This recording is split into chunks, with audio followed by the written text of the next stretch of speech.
И вот теперь это государство, для создания которого мы когда-то ему передали два своих района, совершает сейчас действия, подрывающие нашу территориальную целостность нашего государства. Почему мы должны на все это смотреть и молчать?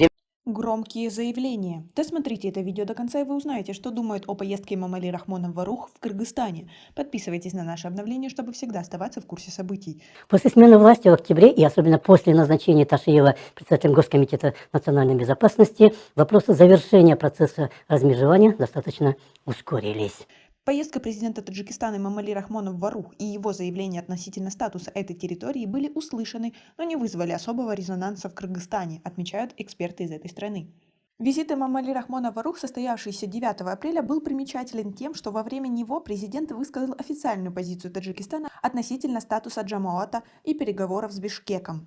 Те, кто живут на границе, для них вопрос очень сложный, и они не хотят идти на какие-либо уступки. И в любом случае эти люди будут обвинять власть, если она оступится. Такое мнение выразил эксперт Денис Бердаков. Президент Таджикистана сказал, что за весь период переговоров, то есть за 19 лет, вопроса о замене Варуха какой-либо другой территории не было и быть не может. Глава государства призвал жителей Варуха жить с соседями в дружеской и добрососедской атмосфере, сохранять спокойствие и не поддаваться эмоциям. Сенсаций, конечно же, не было, но нужные люди поняли. Профессор политологии Американского университета в Центральной Азии Эмиль Джураев говорит, что визит Эмомали Рахмона в Варух и его заявления не вызвали резонанса в Кыргызстане, поскольку совпали с выборами в местные органы власти и не оказались сенсационными. Это естественные вещи, которые глава государства мог и должен был сделать, и в части вопроса Варуха, и реагируя на предложение вполне уместно и ожидаемо было то, что он сказал. В его визите и словах не было ничего проблемного и накаляющего, отмечает Джураев.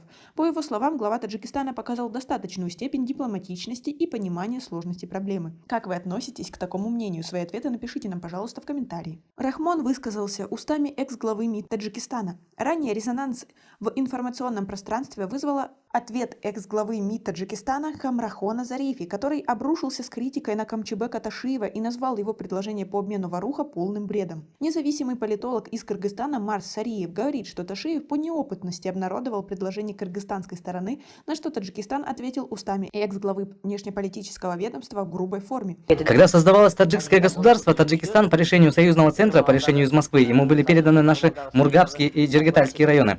До этого Таджикистан был небольшим районом в составе Узбекистана. Таким образом, Душанбе дал знать, что вопросы границ не будут решены в ближайшее время, и кыргызско-таджикская граница останется фактором нестабильности, полагает Сариев.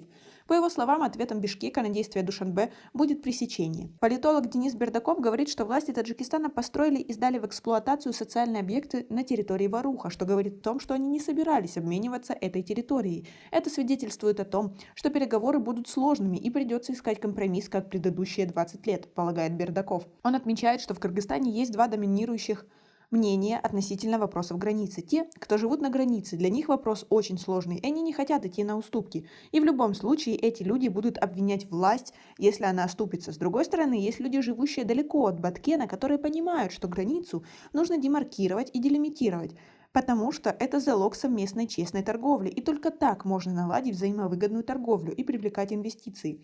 Пока граница не демаркирована, она несет с собой разные риски для дестабилизации. Вы согласны? Свои ответы напишите нам, пожалуйста, в комментарии. У нас пока на этом все. Оцените наше видео подпиской и лайком. До скорой встречи!